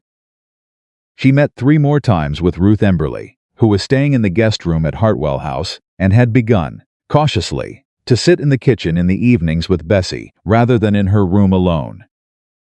Eleanor noticed this and said nothing about it. It seemed important not to comment on the specific fragile process by which a person learns to be less afraid. One evening, 2 weeks before the hearing, Eleanor was sitting at her father's desk, going through the final version of the legal documentation, when she found something she had looked at since the morning of the wedding. The list she had written. That first list, the one she had begun in her wedding dress, 97 minutes after hearing everything in the hallway, sitting at this same desk with Bessie watching her from the doorway. She read through it. Every item had been addressed. Every name in the responsibility column had taken action. Every step had been taken, built on the one before it, the way her father had always built things with patience and with purpose, and with the understanding that the most important structures are the ones no single storm can knock down. At the bottom of the list, in her own handwriting from that terrible and clarifying morning, were the 2 words she had underlined. Caldwell, Thursday. It was not Thursday. It was a Tuesday evening in August, and the hearing was 11 days away. But she looked at those words and felt something settle through her, not peace exactly, because peace still felt distant, and she was honest enough with herself not to pretend otherwise. Something more like alignment, the feeling of being exactly where she was supposed to be, doing exactly what she was supposed to be doing. She was her father's daughter. She had never forgotten it. She picked up her pen. She started a new list. She was still writing when Bessie knocked and came in with the tea tray. You should sleep, Bessie said. Soon Eleanor said. Bessie set the tray down. She was quiet for a moment, and then she said, Miss Eleanor. Yes, Mrs. Emberley was in the kitchen tonight, Bessie said. She helped me with the bread. Eleanor looked up. Did she? She has good hands, Bessie said. Strong, a pause. She laughed at something I said. It surprised her, I think. The laughing. Another pause. I thought you'd want to know. Eleanor looked at Bessie for a moment. Thank you, she said. Bessie nodded and left. Eleanor sat alone in the study and thought about Ruth Emberley laughing in the kitchen, surprised by it, like something she had almost forgotten she was capable of. She thought about Margaret Holloway getting on a horse and riding to the next county because she believed it was right. She thought about David Caldwell sitting with his hat in his hands, ashamed, trying to be better than his name. She thought about her father, who had sat in this chair in the last weeks of his life, and thought about what she would need, and quietly made sure she would have it. She thought about 200 people on a lawn in June, and what it had cost her to stand at that altar and speak, and what it would have cost her for the rest of her life if she had not. She looked at the list. She kept writing. Outside, the August night was warm and very still, the way Virginia nights are just before something shifts the season, the weather, or the long, slow turning of things toward what they were always meant to become. The morning of the hearing, Eleanor did not sleep past 4 o'clock. She had not expected to. She lay in the dark for a few minutes after she woke, listening to the house breathe around her, the particular sounds of Hartwell, in the deep hours before dawn, the settling of old wood, the distant sound of horses shifting in the stable, the wind moving through the oak trees along the road. She had grown up with these sounds. They had been the backdrop of every important night of her life, the night her mother died, the night her father told her the estate would be hers to manage, the night she had lain awake after Nathaniel Caldwell's first visit and felt, for the first time in years, something that might have been hope. She did not lie there long. She got up, dressed herself in the dark the way she had learned to do everything that mattered quietly, without ceremony, without waiting for someone else to tell her it was time. She went downstairs. Bessie was already in the kitchen. This did not surprise Eleanor. What surprised her was that Ruth Emberley was there too, sitting at the kitchen table, with her hands wrapped around a cup of tea, already dressed, her documentation folder on the table beside her like a weapon she intended to carry into battle. Eleanor stopped in the doorway. Ruth looked up. "I couldn't sleep either," Ruth said. "No," Eleanor said, "I don't suppose either of us could." She sat down across from Ruth. Bessie put tea in front of her without being asked. The three of them sat in the kitchen in the pre-dawn quiet, and nobody spoke for a while, and that silence was not uncomfortable. It was the silence of people who understood what the day ahead required, and were gathering themselves for it. Finally, Ruth said, "Are you afraid?" Eleanor considered the question honestly. "Yes," she said, "not of losing. I don't believe we will lose." She paused. "I'm afraid of what it's going to feel like to sit across a room from him again." Ruth nodded slowly. "It feels like standing in front of something that hurt you and having to pretend it didn't, so that it can't use it." "Yes," Eleanor said, "exactly like that." Ruth looked down at her tea. "The first time I saw him after I understood what he had done it was in a lawyer's office. He walked in and he smiled at me, that same smile.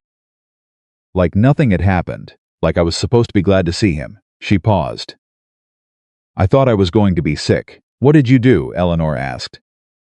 "I looked at the table," Ruth said. "I kept my eyes on the table and I thought about what my mother used to say. She used to say, 'You don't have to feel strong. You just have to act like you do long enough for it to become true.'" Eleanor looked at her across the kitchen table. "That," she said quietly, "is very good advice." Ruth almost smiled. She was a very practical woman. Bessie, who had been moving around the kitchen with deliberate efficiency, set a plate of bread and preserved fruit on the table between them and said, without looking up, "You both need to eat something. You can be brave on a full stomach just as well as an empty one, and considerably better." Eleanor and Ruth looked at each other. This time Ruth did smile. And Eleanor felt something loosen slightly in her chest, not the fear, not the weight of the day ahead, but the particular tension that comes from carrying something alone, that turns out, at the last moment, not to be quite so solitary as you thought. They ate. They drove to the courthouse in Judge Calver's district in a hired carriage that Mr. Alderton had arranged, the three of them, Eleanor, Ruth, and Alderton himself, sitting with folders and documents, and the specific quiet of people reviewing what they know to be true so that it will be immediately available when they need it. The courthouse in Whitmore Valley was a brick building, 2 stories, with wide steps leading up to double doors that always stood open in summer. Eleanor had been inside it twice before, once as a child, with her father, watching him settle a boundary dispute with a neighboring farmer, and once 3 years ago, when she had filed the estate documentation after his death. She remembered both times clearly. She remembered the smell, old wood and paper, and something that was either the specific quality of justice or just a building that had been used for important things long enough to absorb the gravity of them. She walked up the steps with her shoulders back and her eyes forward, and her grandmother's silver mirror in the pocket of her dress, where it had been every important day since June. Nathaniel was already inside. She saw him the moment she entered across the room, standing with two attorneys she did not recognize, both of them Richmond men, well-dressed, with the specific confidence of lawyers who are paid enough to believe they will win before the proceeding begins. Nathaniel himself was turned slightly away from the door, speaking quietly to the shorter of the two attorneys. He had not seen her yet. Eleanor looked at him for exactly 3 seconds. He looked composed, polished. The coat was right, the posture was right, the expression was right. He had rebuilt his public face since June with the efficiency of someone who had practice at it, and standing here in a courthouse with his Richmond attorneys, he looked, to anyone who did not know better, like a respectable man who had been wrongly accused and was here to correct the record. She looked away before he turned. She did not need the 3 seconds to feel anything in particular. She had taken them simply to confirm what she already knew. He was exactly what she had said he was. Nothing about him had changed. Nothing about her read of him had been wrong. That was enough. She took her seat beside Alderton. When Nathaniel finally turned and saw her, she was reading through a legal document. She did not look up. She felt his gaze, the particular quality of attention from someone who wants you to know they are watching, and she turned a page. "You all right?" Alderton murmured, low enough for only her. "Perfectly," she said. Judge Calver entered, and the room settled. What followed was 2 hours of legal argument that moved with the particular rhythm of Virginia courtroom procedure, formal, careful, occasionally heated, always constrained by the rules of the room. Nathaniel's attorneys led with the challenge to Thomas Hartwell's mental capacity, presenting it as their primary argument in measured, confident language that was designed to sound reasonable and was, Eleanor knew, built almost entirely on inference and implication rather than evidence. Alderton dismantled it methodically. He entered Dr.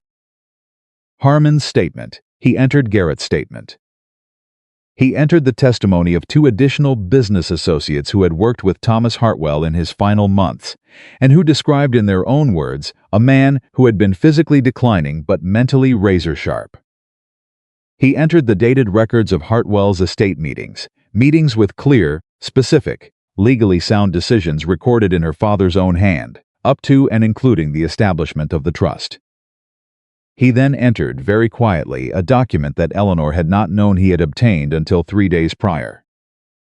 It was a letter from Thomas Hartwell himself written 2 months before his death, in response to a legal inquiry Alderton had made at his request about the specifics of the trust structure. It was 6 pages long. It was precise, detailed, and written with the clarity of a man who knew exactly what he was doing and exactly why.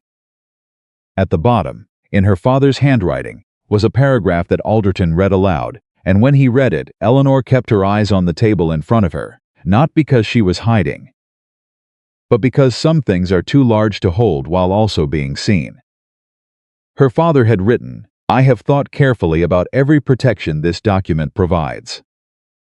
I have thought about my daughter, who will face challenges I cannot fully anticipate, from people whose intentions will not always be visible at first.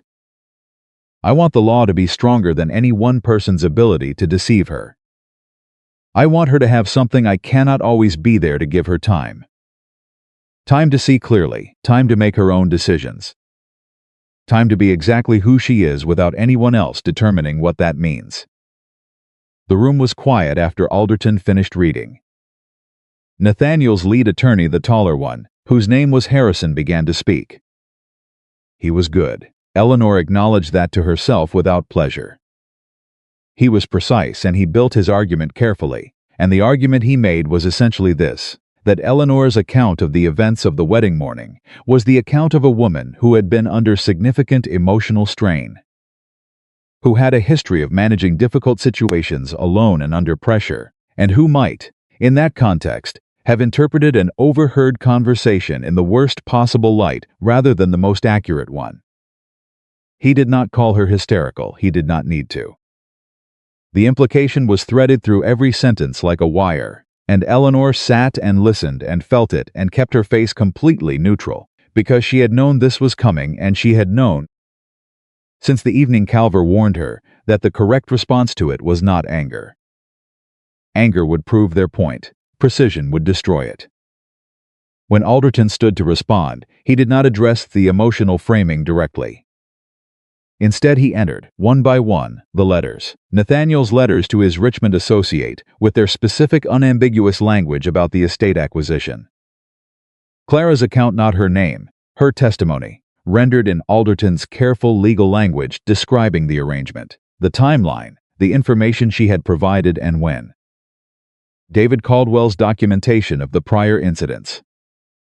Ruth Emberley's diary again, not her name, not yet, but the dated entries, the specific conversations, the attorney's name that appeared in both Nathaniel's world and Ruth's situation.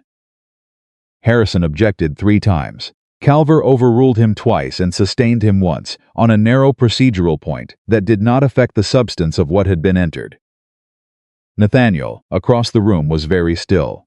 Eleanor watched him, in her peripheral vision, the way you watch something without letting it know you are watching. And she saw the moment precise and unmistakable when Nathaniel Caldwell understood that what he was looking at was not an over-emotional woman with a grievance. It was a case, a documented, structured, legally substantiated case that had been built, brick by careful brick, over 2 months by a woman he had believed would retreat into embarrassed silence. She saw his jaw tighten. She saw him lean toward Harrison and say something low and fast. She saw Harrison's expression stay professionally neutral, in the way that tells you the news was not good. Then Judge Calver spoke. He ruled on the challenge to the trust, first dismissed it, clearly and without qualification, citing the volume and quality of evidence supporting Thomas Hartwell's mental capacity at the time of the document's creation. He described the challenge as insufficiently founded and noted, in the careful language of judicial record, that the evidence suggested the challenge had been filed not to address a legitimate legal concern, but to create a procedural difficulty for the estate's current holder. Harrison stood immediately. "Your Honor," Mr. Harrison, Calver said with the patience of a man who had been doing this for 30 years and was not going to be hurried. "I have read every document submitted by both parties. I have heard the arguments. The challenge is dismissed." Harrison sat. Nathaniel did not move. Calver then addressed the broader fraud matter, which was, as he explained, not fully within the scope of today's hearing, which had been called specifically to address the trust challenge, but which he was placing formally on record. He noted the documentation presented. He noted the pattern of behavior indicated. He noted that he was referring the matter to the appropriate civil and criminal authorities for further proceedings, and that Nathaniel Caldwell should consider himself formally on notice. "Do you understand, Mr. Caldwell," Calver said, "what has been placed on record today?" Nathaniel looked at the judge. He was controlled. Whatever was happening inside him was not visible in his face, except, Eleanor thought, to someone who had spent 6 months studying him. She could see it. The thing he was working hardest to hide was not anger. It was shock, the specific shock of a man who has spent his entire career reading rooms and reading people, who has always known which way the situation would fall before it fell, who was sitting here now having read everything wrong. "Yes, Your Honor," he said, "I understand." Calver held his gaze for a moment. "Then this session is concluded." The room moved. People stood. Papers gathered. The 2 Richmond attorneys leaned toward Nathaniel in low, urgent conversation. Eleanor stayed seated for a moment, her hands flat on the table in front of her, and let the movement happen around her. Alderton touched her arm lightly. "Eleanor," he said. She looked at him. His expression was the controlled version of relief, the face of a man who had been holding tension in his jaw for 11 days and was only now beginning to release it. "The trust stands," he said. "Yes," she said. "The referral means criminal proceedings are now possible. If the other women choose to come forward." "I know," she said. "It's not finished," he said carefully. "Not entirely." "No," she agreed, "but the most important part is." She stood. She picked up her folder. She turned. Nathaniel was standing 6 feet away from her. His attorneys had moved toward the door. He had not. He was standing with his hat in his hands, not with the careful, practiced composure of the courthouse proceeding, but with something underneath it that was almost visible now, like a structure after the surface has been stripped away. Eleanor looked at him. She did not move toward him. She did not move away. "You planned this for a long time," he said. His voice was quiet, not threatening something more complicated than that. Almost, she thought, genuine. The documentation, the witnesses. "All of it, 2 months," she said. "You had 7 months." "I had 2. I underestimated you," he said. "Yes," Eleanor said, "you did." She paused, "but not in the way you think. You didn't underestimate my capability. You understood perfectly well that I was capable." She kept her voice even. "You underestimated my willingness to use it against you. You thought I loved you enough to forgive the unforgivable. Or that I was afraid enough of the cost to stay quiet." Another pause. "You confused what I felt for you with weakness. Those are not the same thing." Nathaniel looked at her for a long moment. "No," he said quietly. "I see that now. It was not an apology." Eleanor did not want an apology from him. She did not trust what his apologies were built from. But there was something in those 4 words, something that was neither performance nor strategy, just a man arriving, too late. At the truth of what he had done, that she filed away in the part of her that was honest about the full shape of things. She nodded once, not in forgiveness, in acknowledgement. Then she walked past him, through the courthouse door, and out into the August morning. Ruth was on the steps outside. She had been sitting, and she stood when Eleanor came through the door, searching Eleanor's face. "Well," she said. "The trust stands," Eleanor said. "The challenge is dismissed. The fraud matter is referred for further proceedings." Ruth pressed both hands over her mouth for a moment. Her eyes were bright, and the other she started. "The referral means the door is open," Eleanor said. "What happens next depends on what the women who were affected choose to do. But the door is open now. That is what wasn't true before today."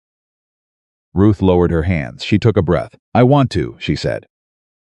"Come forward. Formally. I've been thinking about it for 3 days and she stopped."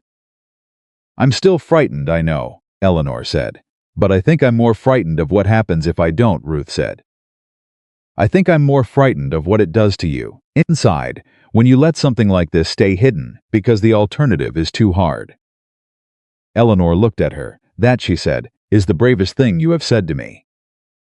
Ruth straightened slightly. "Your mother give you good advice too?" "My father," Eleanor said constantly. Alderton came through the door behind them, and then they were moving, all 3 of them, down the courthouse steps into the August heat, with the legal work still ahead of them, and the harder, slower work of consequence still to be lived through.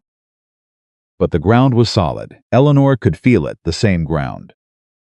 The same valley, the same land her father had built and protected and left to her with the specific faith of someone who knew exactly who he was leaving it to. The carriage ride back to Hartwell House was quieter than the morning's drive, had been not the silence of tension, but something looser. Alderton reviewed notes quietly beside her. Ruth sat with her documentation folder in her lap and looked out the window with an expression Eleanor could only describe as the beginning of something. They were almost back to the estate when Ruth said, without turning from the window, "What do you do now, after all of this? When the legal matters are settled, what does a day look like?" Eleanor thought about it genuinely. "The same as it always has," she said. "The estate, the land, the farmers along the southern boundary, who need a better agreement than the one my father wrote in 1809, because the crop patterns have changed. The road into town that needs repair, the grain storage that needs a new roof before winter." She paused. "The same work." She searched for the word. "Lighter." "Lighter," Ruth repeated. "When you've been carrying something heavy for long enough," Eleanor said, "you forget that it's heavy. It just becomes the weight of things, and then when some of it is set down, you don't feel lighter immediately. You feel the absence of the weight, which is different, but good." Ruth was quiet for a moment. "I would like to feel that," she said. "The absence of it you will," Eleanor said. And she meant it not as reassurance, not as the kind of thing you say to comfort someone, but as a genuine statement of what she believed to be true based on the woman she had watched move over 11 days. From wary stillness to bread baking, to sitting on courthouse steps and choosing, in the face of everything, to come forward. "I think you already are," Eleanor added. Ruth turned from the window and looked at her. She didn't argue. When they arrived back at Hartwell House, Bessie was in the doorway. She had been watching for the carriage. Eleanor knew Bessie always watched for the carriage when things were happening. She had been doing it since Eleanor was a child and her father was the one coming home from difficult meetings. Bessie looked at Eleanor's face. She read it the way she read everything, quickly and completely. "Well," she said. "Well," Eleanor agreed. Bessie stepped back from the door. "There's food," she said. "Real food. I made the roast your father used to ask for after hard days." Eleanor stopped. She looked at Bessie, who was already turning toward the kitchen, professionally brisk, not making a moment out of it. "Bessie," Eleanor said. Bessie looked back. "Thank you," Eleanor said. "For everything, not just today, for all of it." Bessie was quiet for exactly 1 second, long enough to take it in, brief enough not to make it sentimental. "Your father would have managed fine without me," she said. "You both would have. But I'm glad I was here." A pause. "Now come inside, it's too hot to stand in the doorway." Eleanor came inside. She set her folder on the hall table. She reached into her pocket and took out the silver mirror and held it for a moment, warm from being carried all day. She looked into it as she had on the morning of the wedding, in the hallway outside the east wing door, when everything had been coming apart.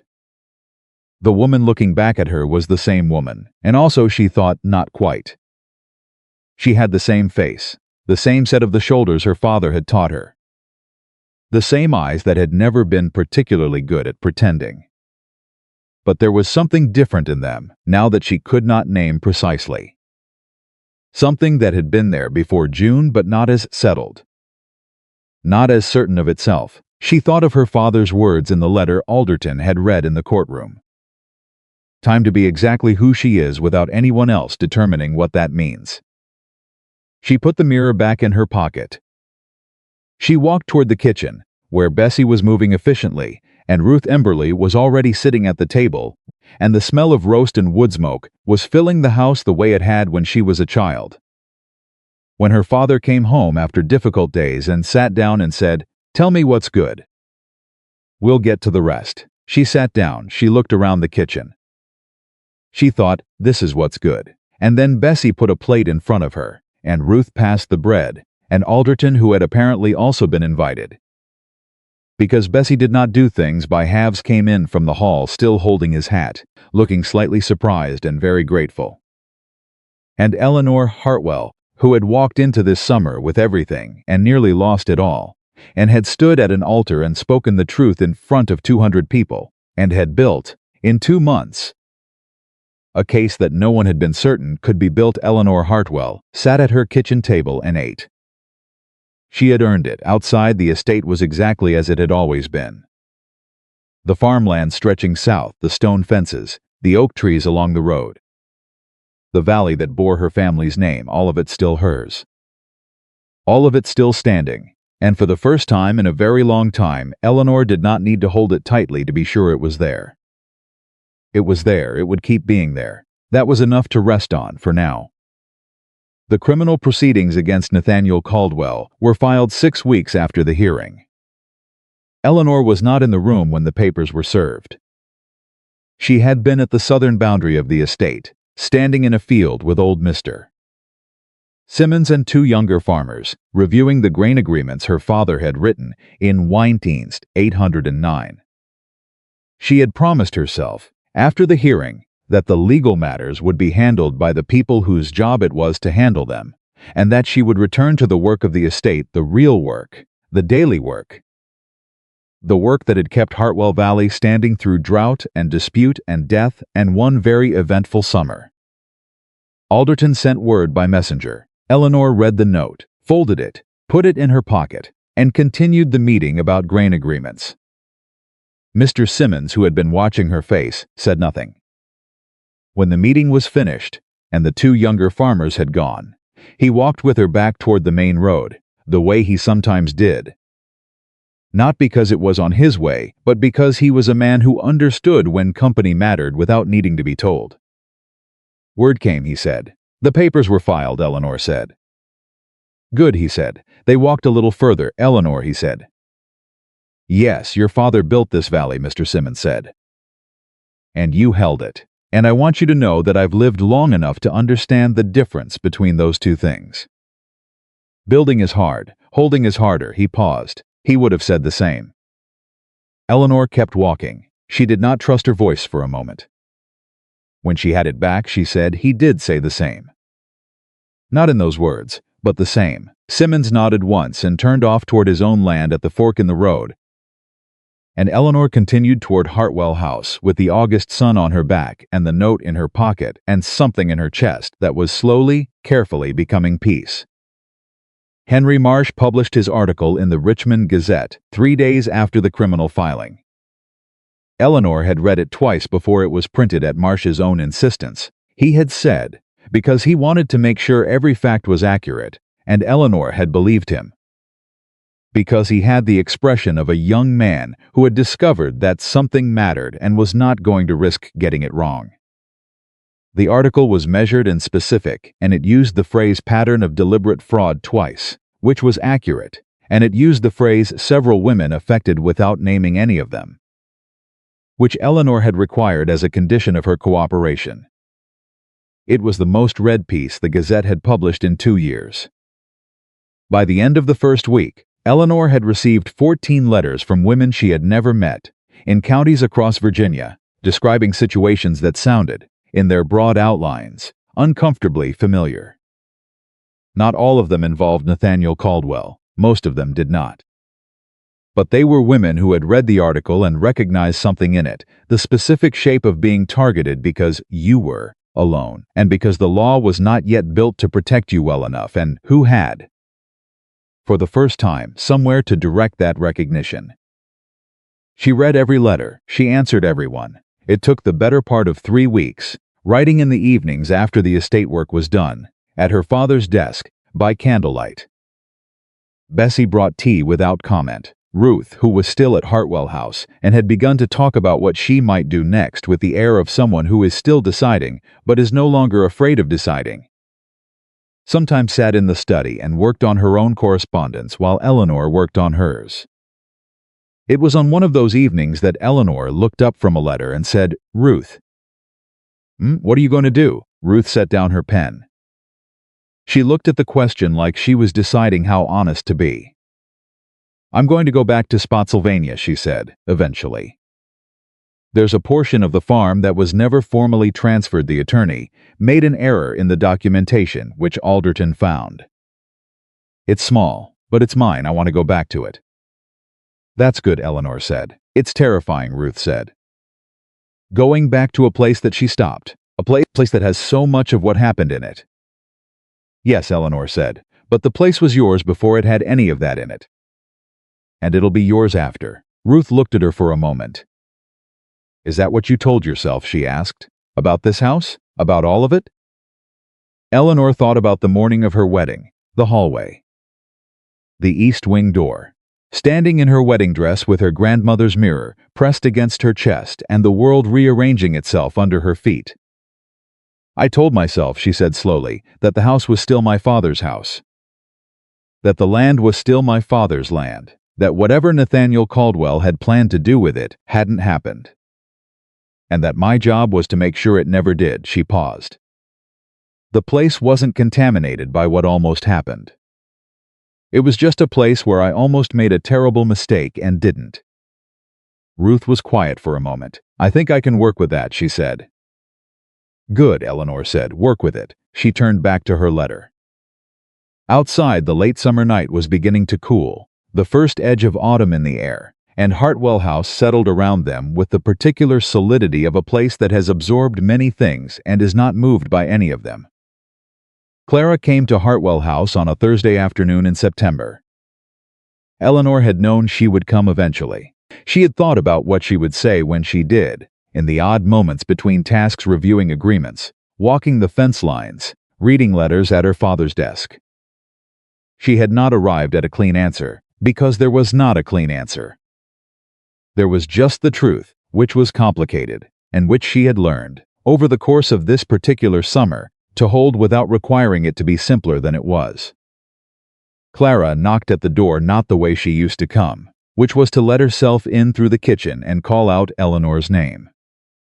She knocked properly, at the front, like someone who was not sure of her welcome and was trying to communicate that she knew it. Bessie brought her into the parlor. Eleanor came down and looked at her cousin across the room. Clara had changed in the month since June.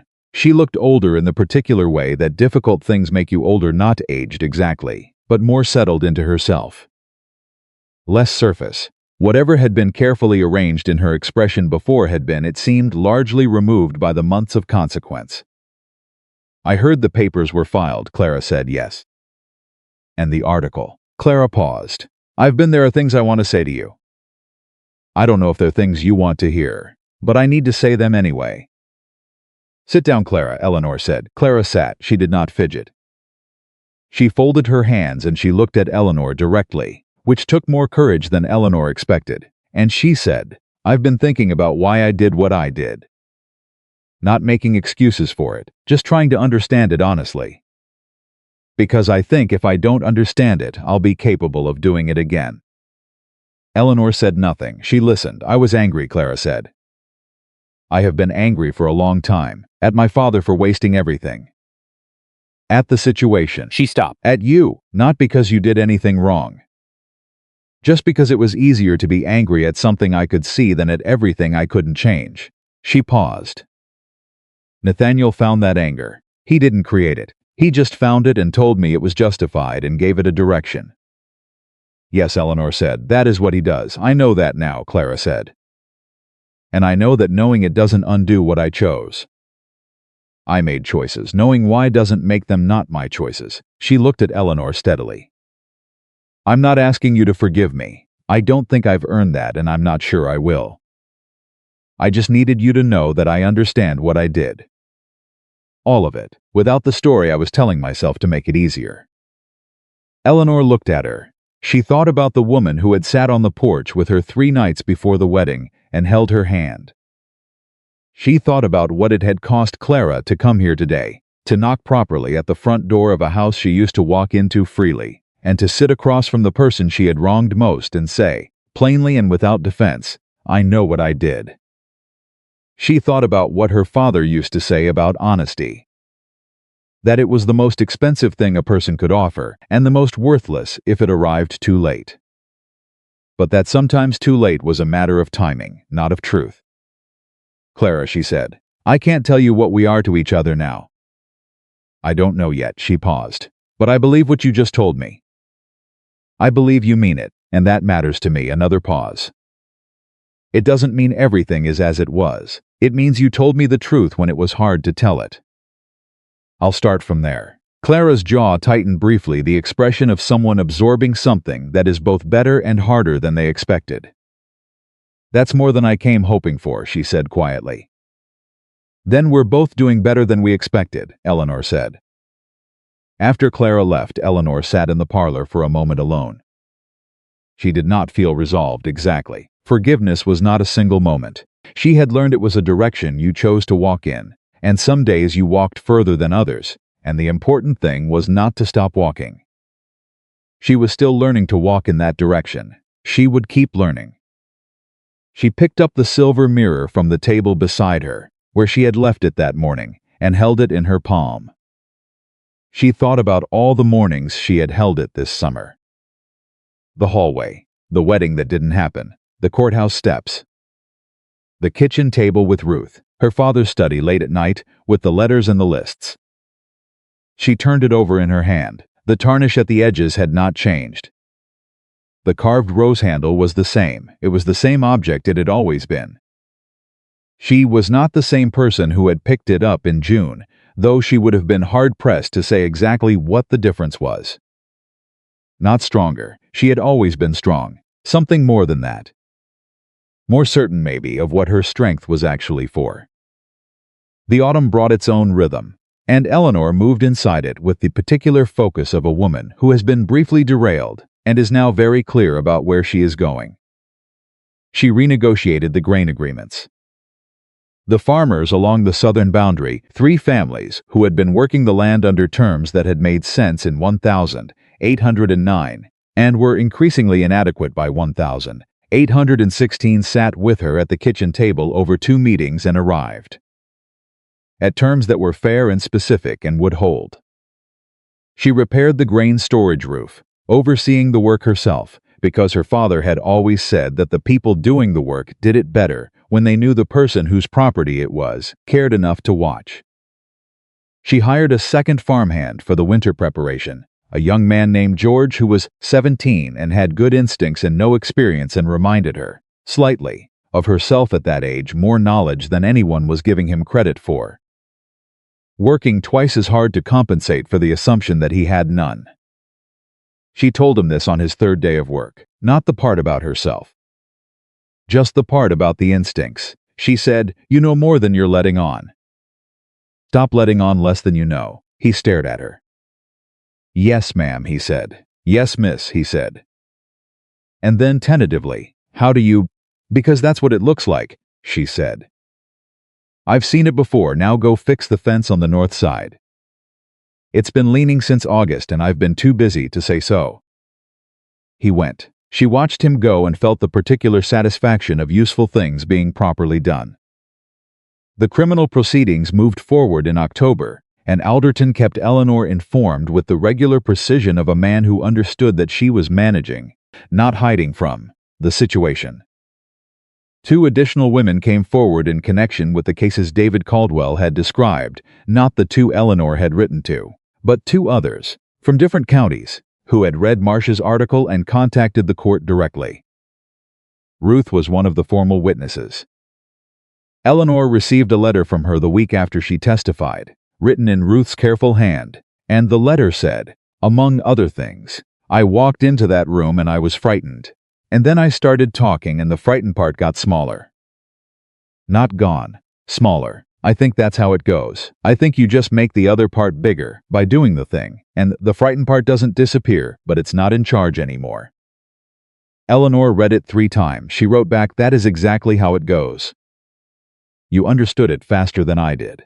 In November, Nathaniel Caldwell reached a legal settlement, a formal agreement, entered into the public record of the Virginia court, which acknowledged the fraudulent nature of his approach to the Hartwell estate and required its significant financial restitution to both Eleanor and to Ruth Emberley. His attorneys had attempted, twice more, to challenge the documentation and, twice more, had run directly into the wall that Alderton and Eleanor had spent 2 months building. The settlement did not feel, to Eleanor, like victory in the way she might have imagined it before this summer. It felt more like a door closing properly, the sound of a latch settling into place, not a triumph, but an ending. A clean one. She signed the final documents at Alderton's office on a gray November afternoon, with the first cold rain of autumn coming down outside. Alderton set the pen in front of her, and she picked it up and signed without hesitation. "That's it," Alderton said. "That's it," she agreed. He looked at her over his spectacles for a moment. "Thomas would have been," he began. "I know," she said gently. He nodded. He picked up the documents. He squared them against the desk with the precise, efficient movements of a man who has spent 40 years putting important things in order, and he said, without looking up, "You know, he told me once that the thing he was most proud of in everything he had built was that he had built it without breaking anyone to do it." Eleanor looked at him, and he always hoped, Alderton continued, still squaring the documents, that you would find a way to do the same. He finally looked up. "I think you have." Eleanor held his gaze. She thought about Nathaniel not with warmth, but without the sharp edge that had been there in the early months, the anger that had been fuel when she needed it, and that she had been carefully setting down as each part of the work was done. She thought about Clara, sitting in the parlor, telling the truth when it would have been easier not to. She thought about Ruth in a courthouse room, making the frightened part smaller by doing the thing. She thought about David Caldwell and his hat and his shame and his choice to come forward anyway. She had not broken anyone. She had let the law do what it was built to do. She had let the people who were capable of honesty be honest, and she had let the consequences fall where they fell, and she had not, in any of it, become something she would not have recognized. "Thank you, Mr. Alderton," she said, "for all of it." "Thank your father," he said, for the second time in 5 months. "I do," she said, "every day." She walked out of his office into the November rain and stood on the step for a moment. The cold came through her coat, sharp and clean and real, the way cold does in Virginia when autumn has finally committed to itself. She put her hand in her pocket. The mirror was there. She did not take it out. She just held it through the fabric, the familiar weight of it, the shape of the carved handle under her fingers.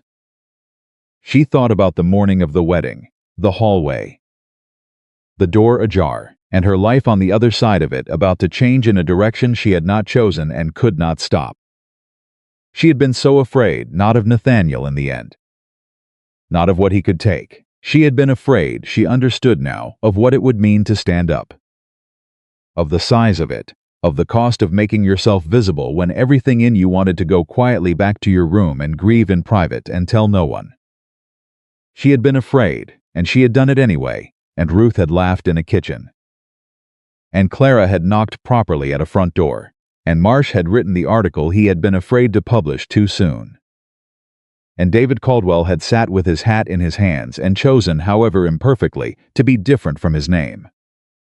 And 14 women she had never met had written letters that began, "I read what you did," or "I've been waiting for someone," or simply, "I am not the only one." Eleanor had not set out to do anything large. She had set out to protect what was hers. She had set out to hold the ground her father had given her. But the ground was larger than she had known. She stepped off the step into the rain and walked toward the carriage, and the rain came down around her, and Hartwell Valley waited for her the way it always did, patient, solid, more than equal to anything that came at it. The winter passed. The spring came in the particular way Virginia springs do, slowly at first, with the reluctant cold of late February, and then all at once, everything green and loud and insistently alive. Eleanor walked the fence lines in March, the way her father had every year, checking for winter damage, assessing what needed to be rebuilt. George walked with her, clipboard in hand, making notes in the careful shorthand she had taught him over the winter. He had grown 2 inches since November and had stopped letting on less than he knew, and there was a particular satisfaction in watching a person grow into what they actually were. "The north fence held," he said, "better than last year." "Because we repaired it properly in August instead of quickly," Eleanor said. "Yes, miss." They walked a little further. "Miss Hartwell," George said. "Yes." He was quiet for a moment, which she had learned meant he was working out whether to say something. "My mother told me what happened in June. Last year, he kept his eyes on the fence line. She told me about the wedding. What you did." Another pause. "She said she'd never heard of a woman doing something like that. Not in public, not with that many people watching." Eleanor looked at the fence. "What did you think?" she asked. George was quiet for another moment. "I thought I'd like to work for someone like that," he said.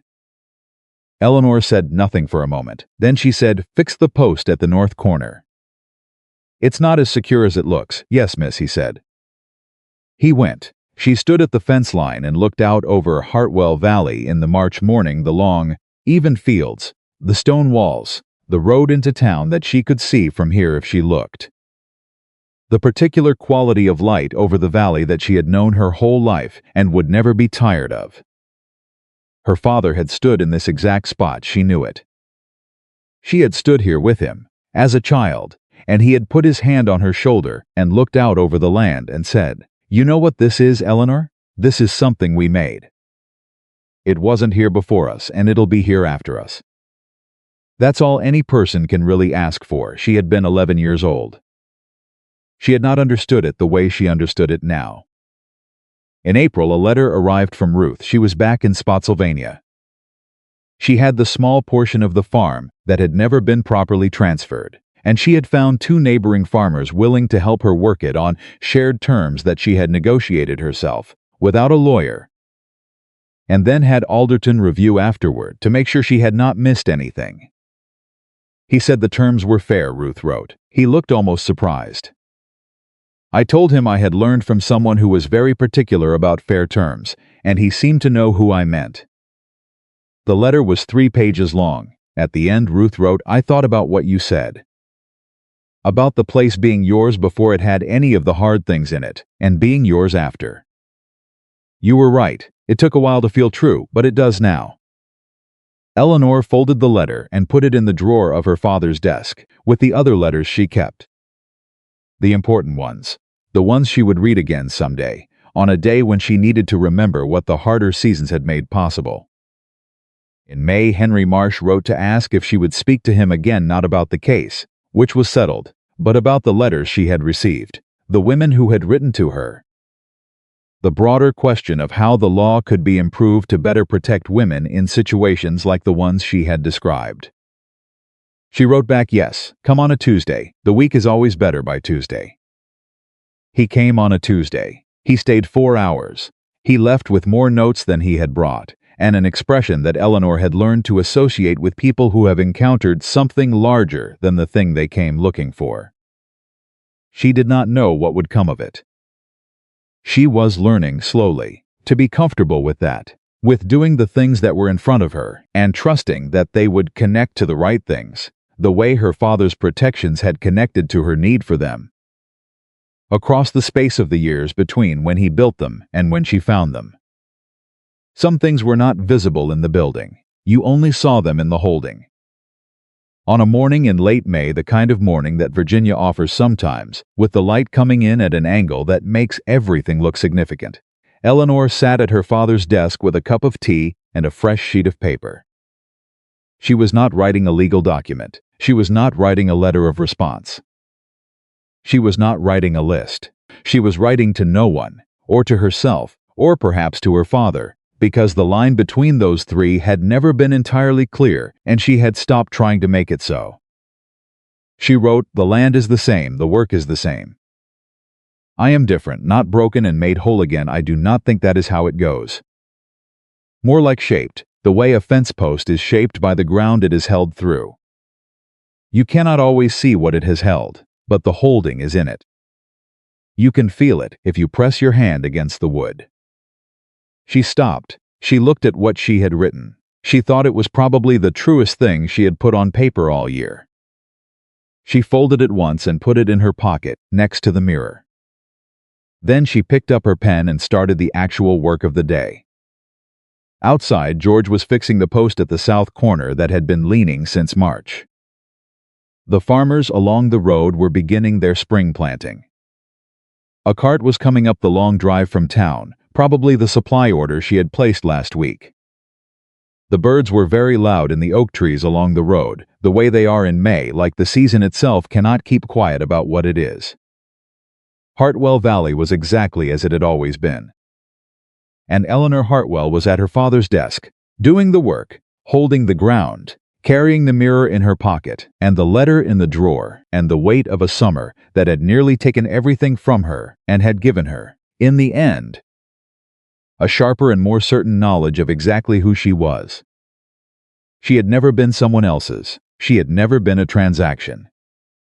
She had never been the weakness in a plan. She was Thomas Hartwell's daughter, and this was Thomas Hartwell's valley, and she was going to hold it the way he had taught her, with patience, with precision, with the stubborn and unshakable understanding that some things are worth every cost of keeping them. She pressed her hand flat on the desk. She felt the solid wood beneath her palm. She kept working.